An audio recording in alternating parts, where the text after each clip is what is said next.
I'm the music god CJ Play, and this is the Noize Report. You know what we do here? We laugh, we have fun, we talk to cool and interesting people about a little bit of everything, mostly music, but just about anything that comes up. So today, Shauna sent us some PR stuff, and this one caught my eye for a number of reasons that I will explain as we talk to this gentleman. His name is Chuck Lazarus. He is a guitarist, he's a singer, he's a musician, and a lot of other really cool things. And we're just going to chat about life, liberty, and the pursuit of rock and roll, let's call it. So how are you today? Life is good, man. Glad to be here. Thanks for having me. Absolutely, man. Thanks for doing this and being a willing victim to this circus I call a podcast or a radio show. Or rock and roll, right? Yeah. So start by giving a little bit of background on you, because it's probably better than me sitting here and reading the bio word for word. Sure. I've been doing the rock and roll thing for a while, playing a lot of punk rock over the last 30 years. Scurvy the Clown, Lazarus, that Bony Fiend. What is that? Oh, nice. Yeah, the camera can't. It's upside down, but yeah, and DL series, just lots of fun stuff, and decided, always been a huge Black Sabbath fan. Nice. And decided wanted to kind of stretch out a bit, do something a little different. So me and John and Brad got together and decided to, get together, write some heavy stuff, some kind of doom stuff, and we just put out an album called 1971 that features sort of the new style, something a little different from my usual. And man, a lot of love for this album so far. I'm loving it. I'm glad people are connecting with it. It was a lot of fun to record, and I'm stoked that people are into it. Yeah, 1971 was a good year. It was the year the music god was introduced to the world. So on 420 of 1971 at that. Really? So yeah. Nice. I'm right behind you, 425. I catch a lot of crap from people because I'm probably the only non-stoner that was born on 420. So all my friends are like, that's a bunch of shit that you're born on 420 and you don't even smoke. And I'm like, yeah, well, sorry, I have other things to entertain myself with. So exactly, lots of options out there, and yeah, music by itself is a great one. Yeah. I loved I loved the punk aspect of your bio. I'm a metalhead to the core, but I also have a massive love of punk and all the other musical styles. But punk has always held sort of a really special place in my heart, for all of the amazing adventures and shows and crazy stuff that I got to do during my teenage years that were related, running off to New York to CBGB's and seeing Agnostic Front and nice. Hanging out with Corrosion and Conformity and ending up with this tattoo and hanging out with Naked Ray Gun in Chicago and love that band. Yeah, just so many great stories and adventures that are kind of punk related, and I kind of stumbled into punk more than my dad's a truck driver, so I grew up on Southern rock and Motown stuff, being from Detroit or Michigan. And in the 80s, I got sent to California to live with my mother, who lived 2 blocks off of Sunset Strip. So I got all the hair band stuff. And I came back to Michigan, and my cousin said, forget that hairband stuff, man. I got the real shit for you. And I was like, what's that? And he gave me Dirty Rotten Imbeciles. And immediately I was just nice. Looking at it was like the name alone, the Dirty Rotten Imbeciles. And I was like, you know what? This is cool. And, I got into Gangrene and Murphy's Law and all the other bands. And I just took off into punk, and it was just really one of them things that just it connected on a different level for me, the aggressiveness of it, but also the sarcasm and the sense of, that some of the bands that it wasn't always political. It was the funny stuff they wrote and just the reckless sense of abandon. And even now with some of the pop punk bands, Bowling for Soup, I love Bowling for Soup because Jarrett writes hilarious shit, and that even there's a sense of irony, I think, or cynicism in it that, it's not always there in metal, or it's not always there in country or other stuff.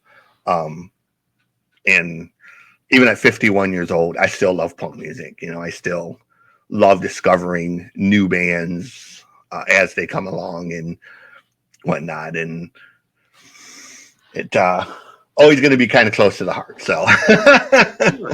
Absolutely. And and I think there's a lot of us out there. It's like I grew up, I was doomed from the start. My mom listened to Black Sabbath and Deep Purple. I grew up with that kind of music, always loved it. And, got into punk as a teenager, but not like I stopped listening to Black Sabbath just because I found the Ramones and the Misfits. I continued to love Black Sabbath also. And I think you're right, especially in the 80s, there was a period, especially with the big hair metal stuff, that, punk was really saying something different. It was like you said, it was fun. In an era when music was a little less fun, it was fun. Yeah. And I still listen to metal and all of that along with it, but I don't know. There was just something about, like there was a guy who started a club in Flint, and it was called the Bomb Shelter, and it literally was an old bomb shelter under a school, an abandoned school. Wasn't very big. It was probably 20 by 20, and he held a DRI show there. 350 people in this little 20 by 20 room, shoulder to shoulder, so many people in there, the walls were literally sweating. And it was the most insane thing. You have DRI in the front just blasting everyone's face off. There's bodies and arms everywhere. It was just, you didn't see that at metal concerts. You didn't see that at other concerts. It was set, just not totally out of control, but as close as you could get to being a full-blown riot without being an actual full-blown riot. And I love that. Like, I didn't get to do that other than those instances. So it was a great way to kind of let loose and just be crazy, Oh, sure. You raise a great point. That the first time I saw Gangrene, I was 16 years old. They played a little club in Melbourne, Florida. Nice. And I was just, you're there with your friends, a bunch of other people. You could reach up and touch the band and slap their hands. It was a new experience. Most of the concerts at church I'd been to up to that point, they were in the bigger places, the arenas or the big halls, and you're looking at the band from a distance, and it was nice. You felt like you were really part of it. Yeah. And that was one of the things I really loved about punk as a teenager, is that, you were part of it. You were there. You were at the show, but you were in the show. Right. Yeah. Sometimes, like you said, by default, because it's just a 20 by 20 room, there's 300 people in there. Everybody's in the show. There's no room not to be. I mean, even backyard shows, like we had friends that put on backyard shows, and even with metal bands, I played in a band in the early 90s called Psychotic Therapy. And we always made the joke, we were metalcore before metalcore existed. Because we weren't really death metal, but we were way too heavy to be normal metal. So we were kind of in that, we were death metal without the death metal vocals. But because we were so heavy, we always got put with the death metal bands. So we played shows with Malevolent Creation and Morbid Angel and Deicide and Borknagar and just incredible bands that I love to death. Even now I listen to them and, talk to those guys, but we were mismatched on some shows. We got pulled into a show one time at Harpo's. Didn't know who the headlining band was. We were asked to play. We played.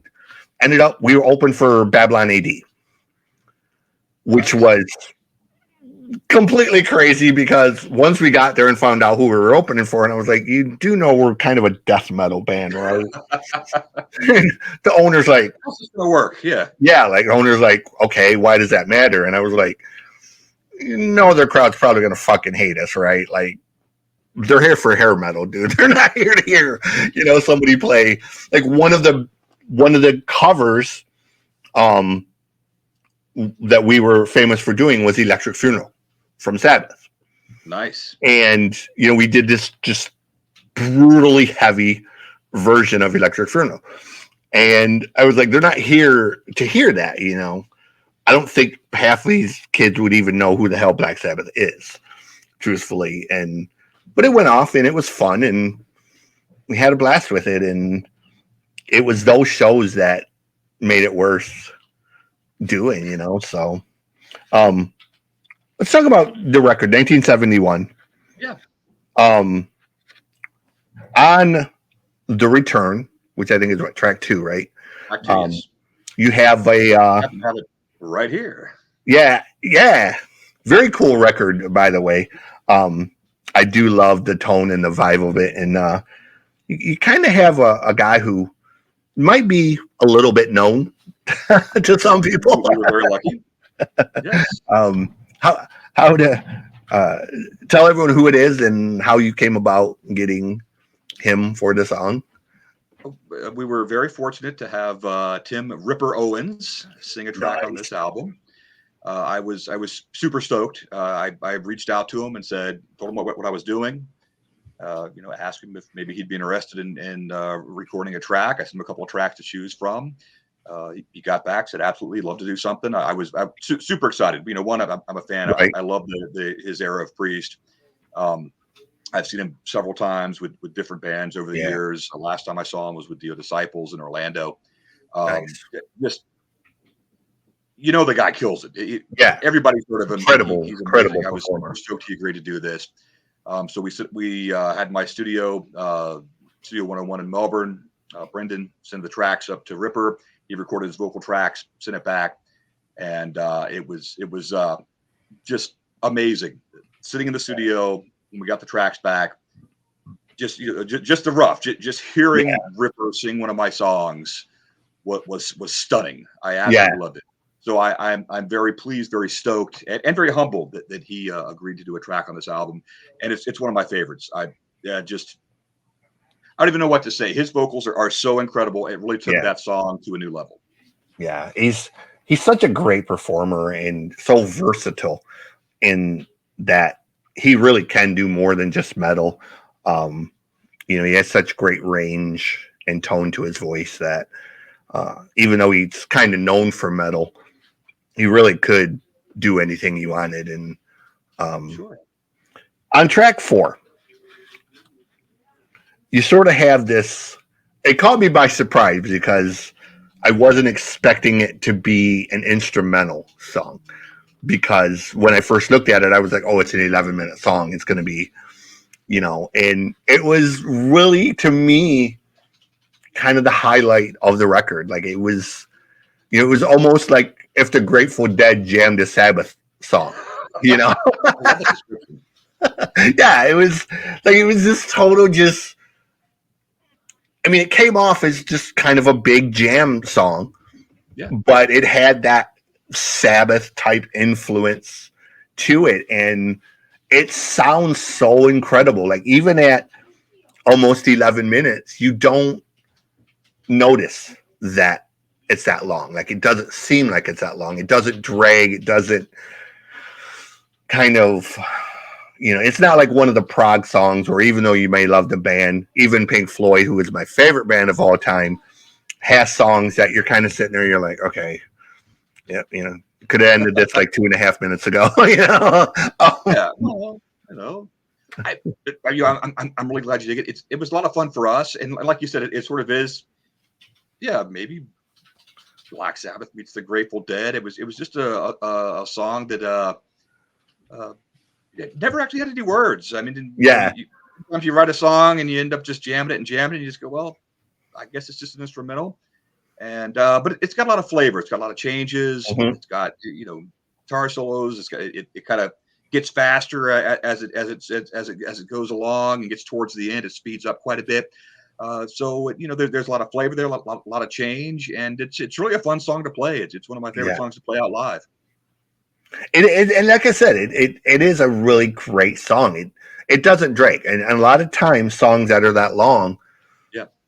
have a tendency, like you can tell after a certain amount of time, whether it's just people's short attention span or whatever it is. You're kind of like, okay, come on, the next song and next song, and Yeah. this isn't that at all. Like you don't. It's an 11-minute song that plays like it's 3 or 4 minutes. Truthfully, like Great. um, I'm glad you so, did it. It was fun to record too. It's in the studio, like being focused that long yeah, is really different. And like you said, in the modern era, it can be tough to keep people's attention. yeah, So it's a bit of a gamble, but it's something we really liked. And a big chunk of this album was just doing things we enjoyed and thinking, hey, look, if we like it, if we're really digging it, yeah, I think other people will dig it too. yeah. Because back then you heard bands do that. Like you heard like Iron Butterfly obviously had Inagata Devita, and Oh yeah. Mountain had a few songs, and Humble Pie and Cream, and those bands would do songs that were big, like jam songs. And Gary Moore, who, again, one of my favorites, his solos were always, 6, 7, 8, 9 minutes long. This really compares to some of those moments, man. Like it was just, it's so classic sounding, but it's modern at the same time. Like it has the time changes, and it has the vibe to it that, even though it is heavily influenced by that era, it still easily plays as a modern song, so it doesn't sound, I guess, dated is the term I'm looking for lack of a better term. So Well, sure. And that's, a bit of the balancing act with an album like this is obviously we wanted to pay tribute to Black Sabbath. right. I mean, from the album cover Right. forward, I mean, it's clearly a And nod. it's, This was shot locally. This is a mill in New Smyrna Beach, Florida, or New Smyrna, Florida. Next time you're down here, we'll drive by, take a look at it. But we also didn't want to just be a cover band. We wanted to take it in a slightly new direction and have some fun with it. So, pay tribute, but do our own thing. Find that balance. And I'm glad you appreciate that. Yeah, that's what I said. I mean, obviously you can hear the Sabbath influence. It's definitely. You'd have to be deaf or dumb to not notice it. But it's not done, like I said, it's not done in a way that just sounds like a copy. Because, I mean, you hear some of these stoner and doom bands that you can tell they're just trying way too hard to sound like Sabbath, or they're trying way too hard to sound like Cathedral, or they're trying way too hard to sound like Typo Negative. And their natural personality doesn't come through in it. And this doesn't have that at all. Like, this is just a really great sounding record, even though it's only 5 songs. It doesn't seem like it's 5 songs. It's just short attention span these days. Get in, make your point, get out. Right. And plus, we are doing vinyl for this, and this will fit nicely on one album. We'll have to do 2 records. I love vinyl, but I always have the hardest time with vinyl because my vinyl always seems to end up stolen or missing or something or another. Oddly, I've had one vinyl record. I was 8 years old when I got it, and this damn record, it's a copy of Frampton Comes Alive. And this record has stuck with me through all of my foster care moves, all of my army time, all the different moves over the years. It is the only vinyl record I've ever owned that I've never lost, had to replace, or, it was just, I guess it was meant for me to own this particular copy of Frampton Comes Alive. I think so, clearly, yes. Because I've had hundreds of vinyl records over the years, and this is the only one that has stuck with me the entire time. So Well, it's you really can't go wrong with Frampton Comes Alive. I mean, it might not be my right. first choice, but it's still a pretty solid record. Yeah, like, Boston is the one, the debut Boston record is the one I've bought more copies of than any record, because as a teenager, even as a young adult, I would play that damn thing until I just wore the grooves out of it. And, Nice. you could kind of hold it up and kind of see through it like a plastic tee, because I played it so much. Um, the Doobie Brothers, early stuff. Slade by Slade is a record that, was so influential to me on so many levels, because it was so far ahead of their time. And even when I moved to LA, my uncle is a massive vinyl collector. He still owns thousands and thousands of old vinyl records of bands that most people have forgotten or even never heard of. And when I first heard Quiet Riot, everyone was like, "Oh, you got to check out Metal Health. You got to check out Metal Health." And my first thing that I thought was, they sound like a Slade cover band. And my friends were like, "What?" Well, they kind of were. Yeah, and I make the joke now that Quiet Riot were the world's greatest Slade cover band, tribute band. And they're like, "They're not a tribute band." And I'm like, well, you do realize Quiet Riot's 3 biggest hits were actually Slade songs, right? So they kind of were. And I don't mean it Most in of their career were based on Slade covers, the important parts. I mean, I love Quiet Riot, but let's face it, without Slade, there's no Quiet Riot. Yeah, exactly. And I don't even think Kevin would have really disagreed with that, because, Kevin never made a bone about being a huge fan of the band. So sometimes you wear your influences on your sleeve, so to speak. It's pretty obvious when you hear a band that's influenced by AC/DC. It's kind of hard to miss that. And then you have Greta Van Fleet, who I've known those kids since they were little. I went to high school with their dad. Yeah, I went to high school with their dad. It's funny that people, they're a Led Zeppelin copy band. And I tell people, I'll let you in on a secret. Their dad doesn't actually like Led Zeppelin. He never played Zeppelin for those kids growing up. Funny. Now, Triumph, I'll guarantee he played Triumph, because he is a massive Rick Emmett fan. And when I hear Greta Van Fleet, that's what I hear. I hear Triumph far more than I hear Zeppelin. I can see that. So I don't hate Greta Van Fleet. I really don't. Like, I look at it this way. Whether you like them or not, anytime you have young kids that are playing organic music, I'm all for it. I don't have to like it. I'm just happy to see the art form being perpetuated forward, and it's not just us old guys that are trying to keep it alive. Absolutely, I agree. Let them go out and have their fun. And hey, if you don't like it, that's fine. Listen to something else. But give them the props they deserve for doing it. Yeah, and they are doing it. They go out there, kill it. Love them or hate them, they're great at what they do. Yeah, good for them. And they're amazing kids. They really are. They're amazing people. I wish people would really give them more of a chance, because they really are good kids.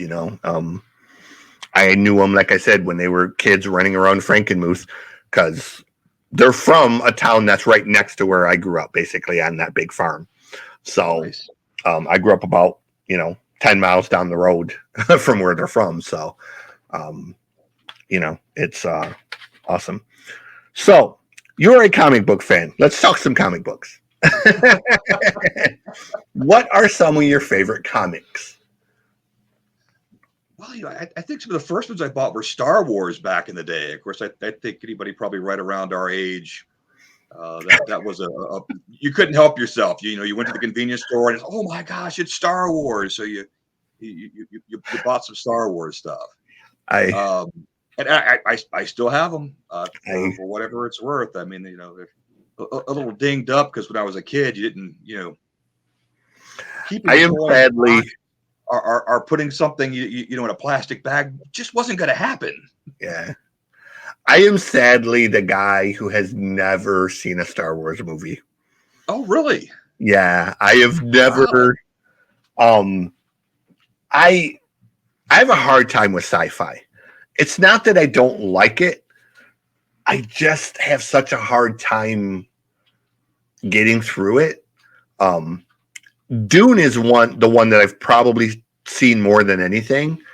And even Dune, I'm just kind of like it's not, I guess, a subject matter that really blows me away.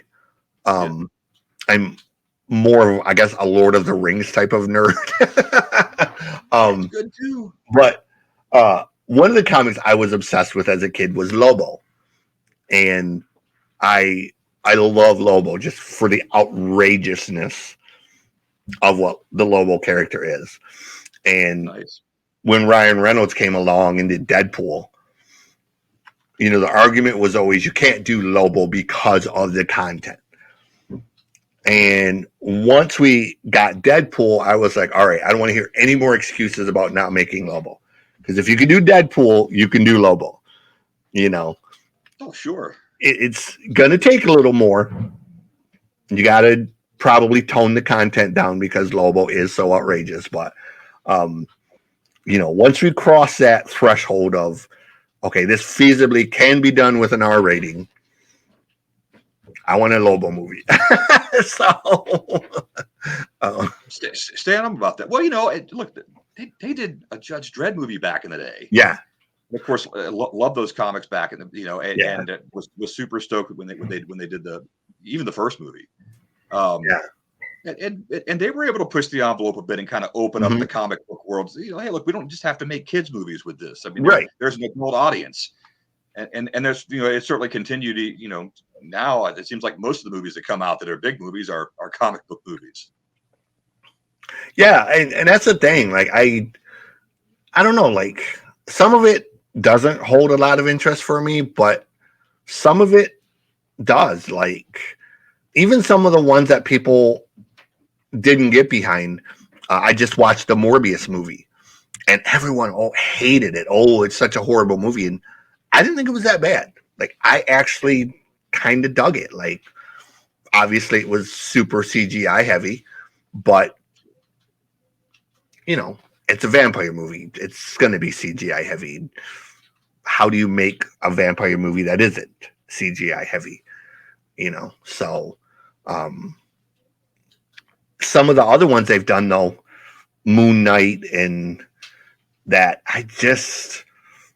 it didn't blow me away. Like I did finish the series, but it was so tedious. It was kind of like this isn't nearly as fun as the Thor movies. This isn't nearly as fun as the you know Justice League movie or the other stuff. Um, Maybe it was because I didn't know the source material as well, but it just I don't know. It didn't seem as fun and And some things translate really well, and other things, for whatever reason, they just don't. yeah, yeah. Um, so you play obviously in a number of bands. You have Lazarus, which is I'm assuming this record and kind of you Yeah, have we call it, it's Lazarus is the band. Really, we call it Chuck Lazarus just because okay, it's such a different direction that we wanted to let everybody know. Hey, look, this is okay, something else. Um, but yeah, John, the drummer, we've been playing together for a long time, getting close to 20 years. oh, nice. Brad, the bass player, he's the new guy in the band, but he's uh, been with us a little over a year. But he's got a great doom background. He played the Gates of Slumber. I mean, he really Oh, comes from nice. this scene. Yeah. So he really upped the game when he joined the band and really helped us kind of focus in on doing this record. Nice. And then you have the punk stuff you do, obviously, with Dr. Sirius and Pony Fiend, yes. Scurvy the Clown. Yeah. I'll just keep naming bands till I get the right one. Yeah. Scurvy the Clown. That was the other one.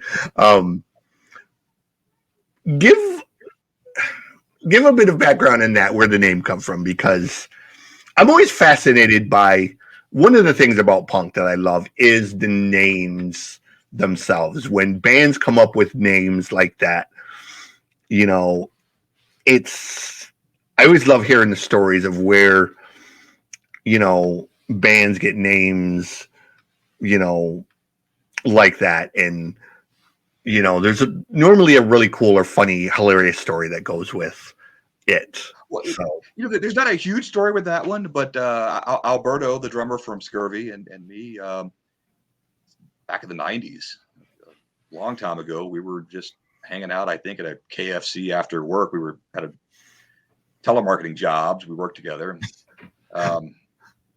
Yeah, so much fun, and we were just kind of kicking around the idea of starting a punk band, and I don't know who said it first, but Scurvy the Clown was such a silly name. We both laughed out loud and said, "That's it. That's ridiculous," you know, and that's kind of how it started. Just let's have some fun, and we wrote a bunch of silly short songs, and you know, started playing out. nice. Me and one of my best friends worked at Cedar Point in the early 90s. And while we were at Cedar Point, we decided we were going to start a punk band. Nice. And this was when the whole Two Live Crew thing was happening. And then, of course, Body Count come along. So you had Body Count and Two Live Crew. They were just doing everything they could to crucify those bands for the lyrical content. And I got this harebrained idea. We're going to start a band. It's going to be a punk band. And we're going to be the most offensive punk band in the history of. And we came up with this whole scheme and gimmick of how we were going to be utterly offensive. So we started out, we were going to name the band Hemorrhoidal Butt Spasms. And people were like, well, that's kind of gross. Then we decided we were going to name it the Tart Cart Kids. And then people were like, wow, you know, you got that crowd. And I was like, okay. Oh, sure. So we settled on, my buddy wanted in the band. He was Hispanic. So once he got involved in it, he took it in a whole different direction.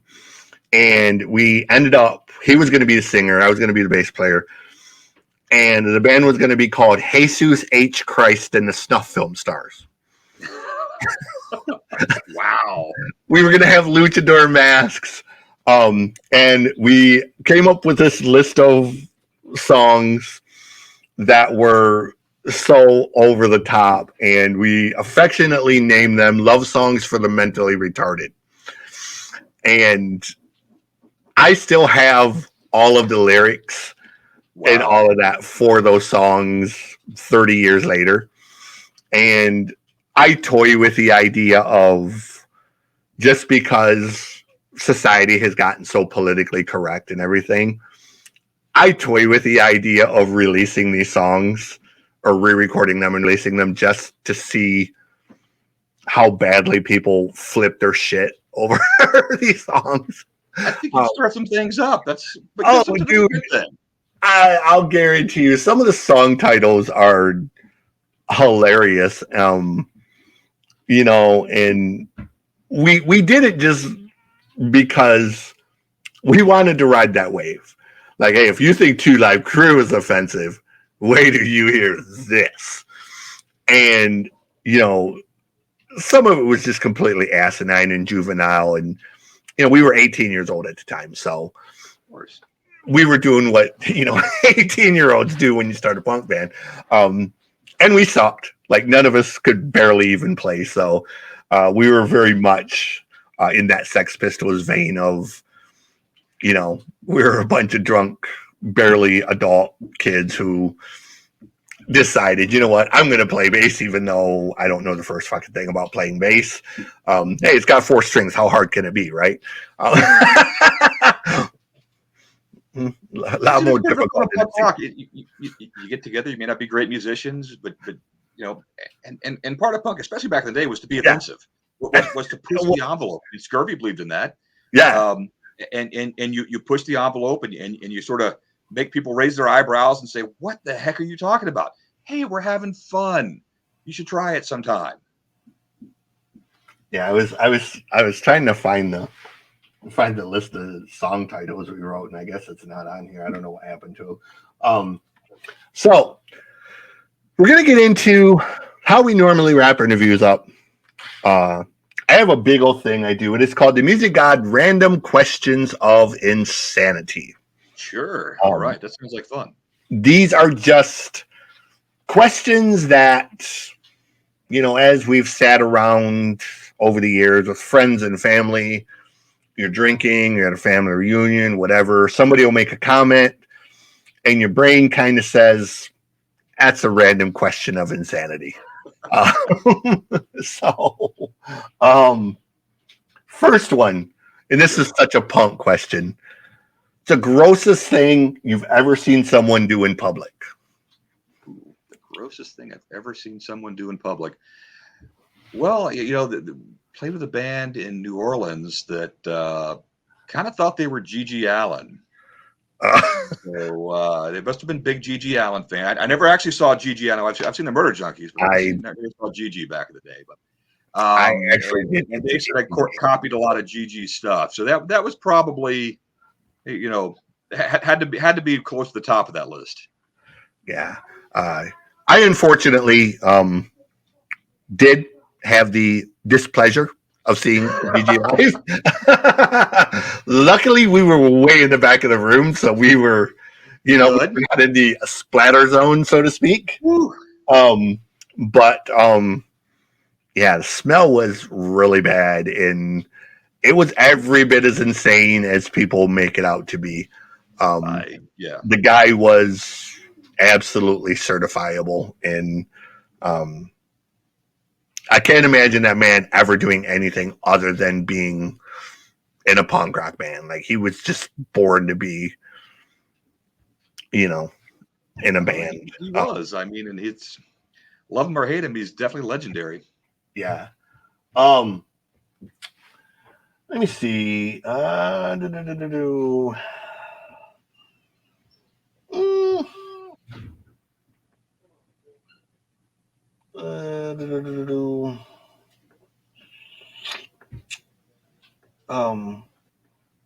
For your great grandchildren, what wisdom would you pass on to them? Or just I guess a better term, for future generations, what wisdom would you pass on to them? Life is short. Have fun. I'll keep it simple. I mean, you know, and that would be my advice. One of the things my great grandmother swore by was the acronym KISS. She was always telling us, keep it simple, stupid. You know, don't overthink things. You make my grandma was constantly, you make life so much harder than it has to be. There you go. Not everything is simple. She's like, everything is simple. She's like, you just do it. Don't think about it. Just do it. And I was like, okay, you can't really say that about building a house. You know, she's like, you know what I mean, smart ass. And I was like, okay, you know. Let me do some of these. If you could choose one song to be played every time you walk into a room, what would it be? Good question. Maybe Trash by Black Sabbath. I always like that one. That'd be a good intro song. Yeah.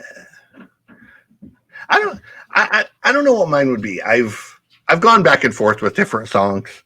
But I kind of always come back to Dead Jail or Rock and Roll by Michael Monroe because great one. You know, like I decided at 15 years old I was going to be a rock star. And of course, Grandpa said, you got to have a backup plan. Well, my backup plan was I was going to be a rock star. And we formed Psychotic Therapy and we did our thing and we started getting famous. And we had Jason Flom show up to his show. He was going to sign us. We're going to put you on the road first, see what happens. We're going to send you out on tour. You know, 2 weeks, show up here. We go out on the road. We are opening for Crowbar and Pantera. Nice. 15 days worth of shows. 9 days into the show, we were driving through Minden, Louisiana, and I pulled the van over. And basically at that point, we were going to go home or we were going to go to prison. Because 5 guys in a 15-foot cargo van, sleeping in Walmart parking lot, sharing a Happy Meal among 5 people. This was bullshit, okay?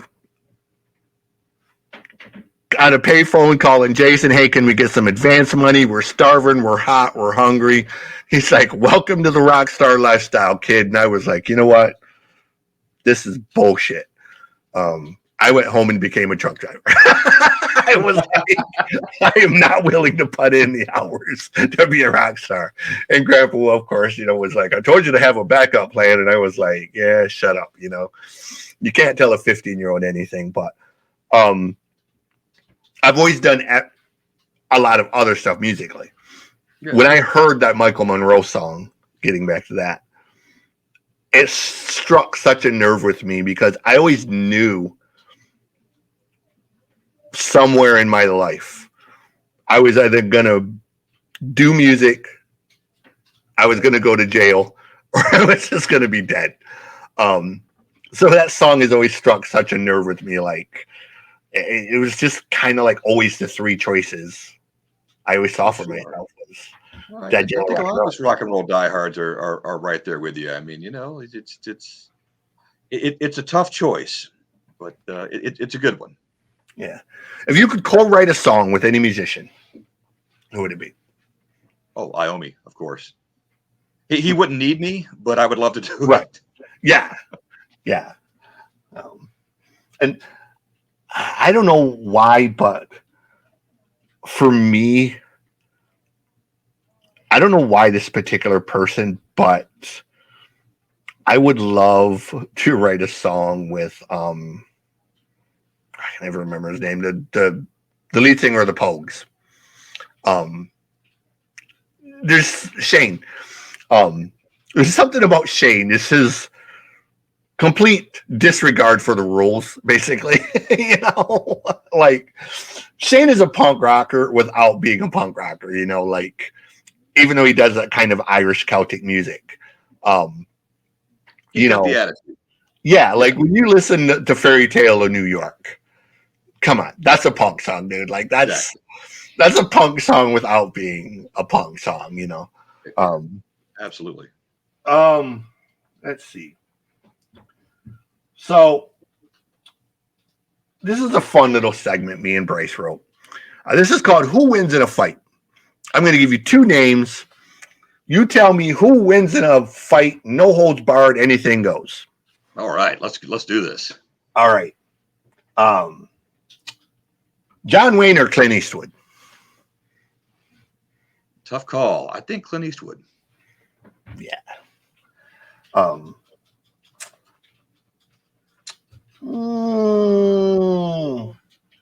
Chucky or the Leprechaun? Ooh. Great question. I enjoy both of those series. Yeah. Both kind of supernatural. I'm going to go with the Leprechaun, but with reservations. That could be a close one. Yeah. Last one in this category. Let's go with Uncle Jesse from Full House or Bo Duke. Oh, you got to say Bo Duke.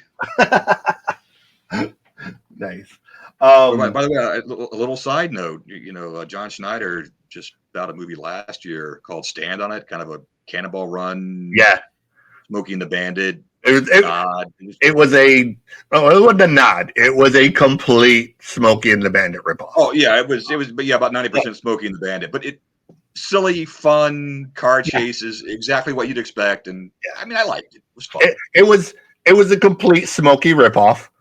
But in fairness, John pretty much said that it was a complete Smokey and the Bandit ripoff. So he wasn't hiding that fact. It was sort of supposed to be kind of a spoof parody of it, tongue in cheek, and I had no problem with it. It was fun.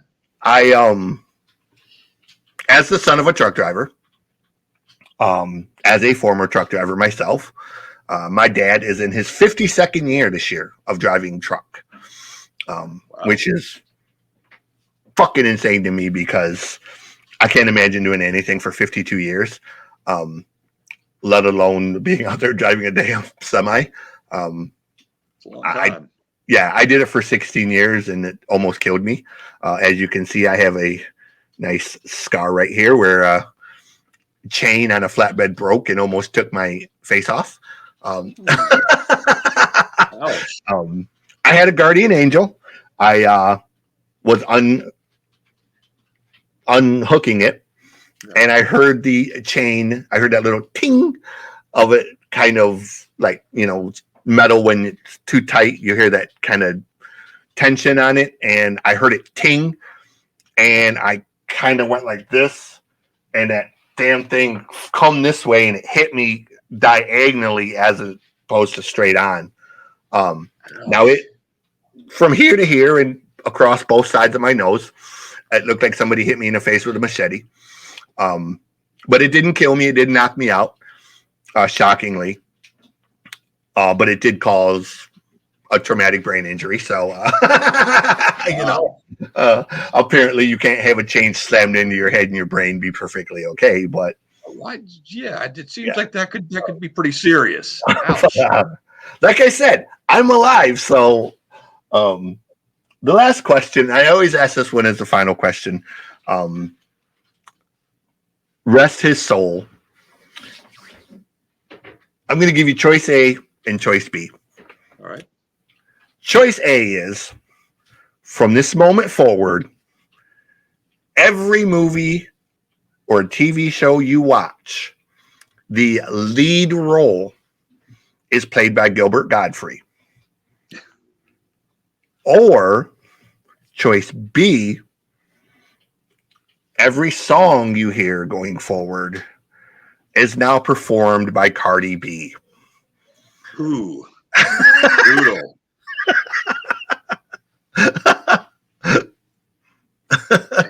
I guess I'm gonna go with choice A, but I have the feeling I won't be watching too many movies. That one come up at a party. It was in a different form, but I was like, you know what? I can take that question and make it better. That's fun. And I did it, and people were like, the Gilbert Gottfried part is really, to me, what makes it, because it's funny to think about Gilbert playing the drill sergeant in Full Metal Jacket, or Gilbert playing the lead role in Roadhouse, or Gilbert playing the lead role in Mrs. Doubtfire, or, there's so many roles where it would be hilarious to watch, like the Full Metal Jacket one, for example. Gilbert was like, "Who said that?"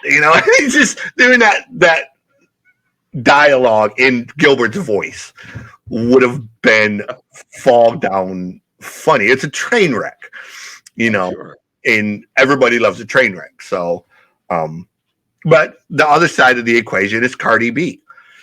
She's now going to perform Eye of the Tiger. She's now going to perform Electric Funeral. She's now going to perform, You Give Love a Bad Name. She's going to perform every, Africa and everything else. And that's just as much of a train wreck as Gilbert and all the roles. So kind of terrifying. Yeah, exactly. So Tell everyone, where do they find you, social media wise? Merch store. If you have a merch store, where do they find your merch store to find, um, records, music, vinyl, T-shirts, hats, or any other um, swag? That I other good guess. stuff. Yeah. Like, where do they find stuff at? ChuckLazarus.com, Lazaras, ChuckLazarus.com. That's a good place to start for merch. ChuckLazarus.bigcartel.com. You can pick up the album there. I'm on Facebook, Chuck Lazarus Official, Instagram, Chuck Lazarus, Twitter, Lazarus. I don't know. I think I might have a TikTok. I have no idea. The album is available for download on the big streaming services. It's on iTunes, it's Apple Music, it's Spotify, and of course more coming soon. So just keep a lookout. The songs are on YouTube also, so you can go to YouTube and check out the individual tracks if you'd like. Nice. I think that's all the big stuff, and a vinyl probably coming later this year. I don't have an ETA yet, but probably October. So we are doing vinyl for this also because we like vinyl. Yeah, I love vinyl. I definitely want one when you get them. So I will keep an eye for that. I love what they can do with vinyl now. Yeah, that they couldn't do in the day. Growing up, I guess we had white vinyl or black vinyl. Mm-hmm. And we were lucky if you might get something different. But now, they're doing vinyl with, and all the different colors, and you get ones that are transparent, and, it's so crazy that even with an old technology, new technology has made it possible to do crazy stuff, people like vinyl, especially old folks like us. Boney Fiend released a 7-inch vinyl a couple of years ago. Transparent vinyl, super cool. Just because we'd never done it before, and it was it was just super neat to have that. And I love the vinyl these days. There's always cool collector stuff. There's different colors. There's different kind of picture disc. I mean, just all sorts of fun stuff that you didn't see very often back in the day. And now it's a little more readily available. And a lot more expensive, but whatever. Now, if they would only give us back our old school stereos to play this on, I have hopelessly been trying to piece together an old school type of stereo system. Nice. And much like vinyl, the pieces are incredibly expensive if they're anything that's worth having, because people realize that morons like me will pay a lot of money to have the old good stuff as opposed to, Sure. My ex, I bought her a record player, and I searched all over for this record player, and she's like, why don't you just get this one off of Amazon? Because it's a $19 USB record player. It's going to sound like shit. That's the reason it's $19. Well, I don't need anything expensive. And I'm like, look, I know you may not understand this, but there's just some lines you don't cross. Shitty stereo equipment is one of those lines that you don't cross. If you're going to spend money on stereo equipment, you get the good stuff. You get something worth buying, And I refuse to compromise on that. So she bought herself a record player, and she bought a shitty little USB one that she could Bluetooth her phone to it. And why the hell you would have to Bluetooth your phone to your record player was beyond me. But, I'm still piecing mine together with the authentic stuff. So she took hers with her. I love it.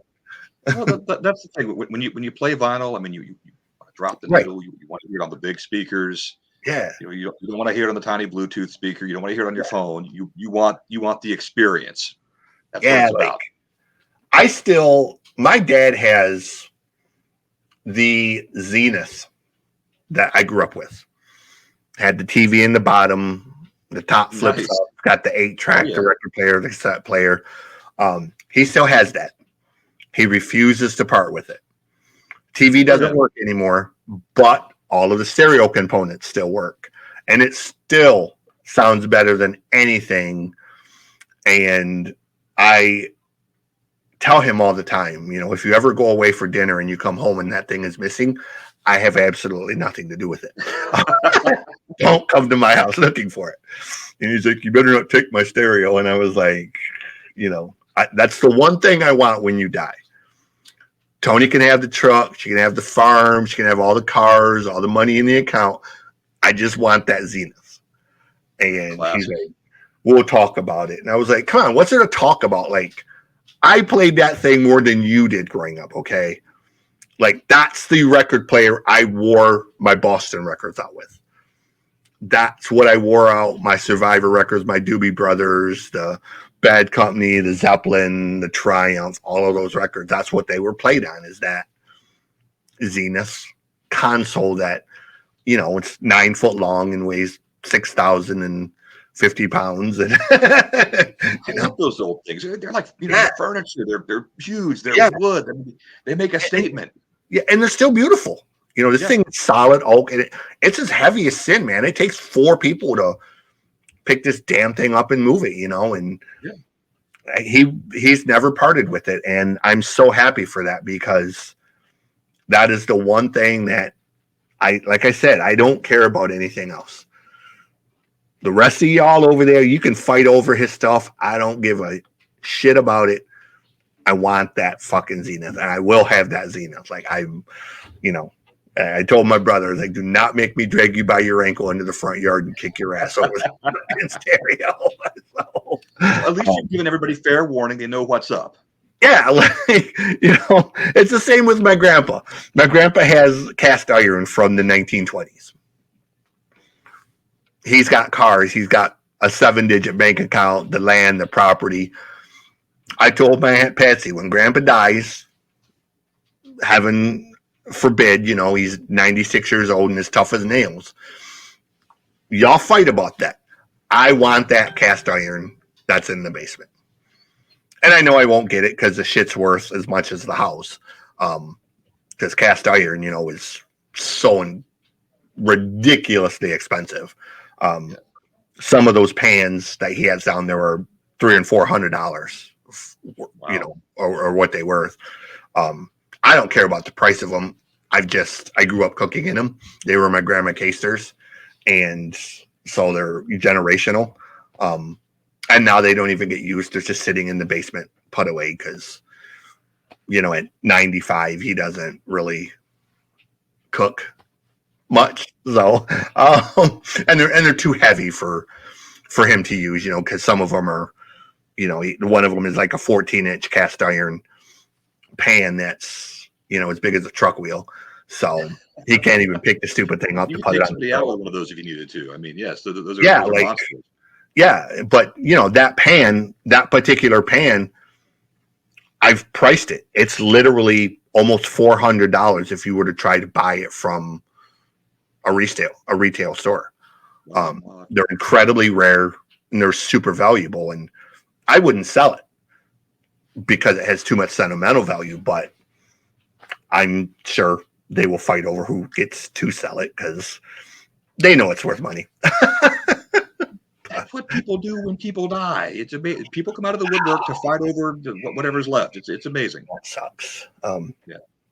Anyways, Chuck, thank you so much for doing this, man. I am so honored that you would allow me to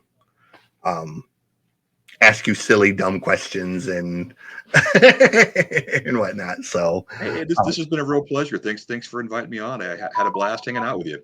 Absolutely, man. It's Chuck. You heard him. Go to all the websites, check out the music. The record is 1971. It's incredible.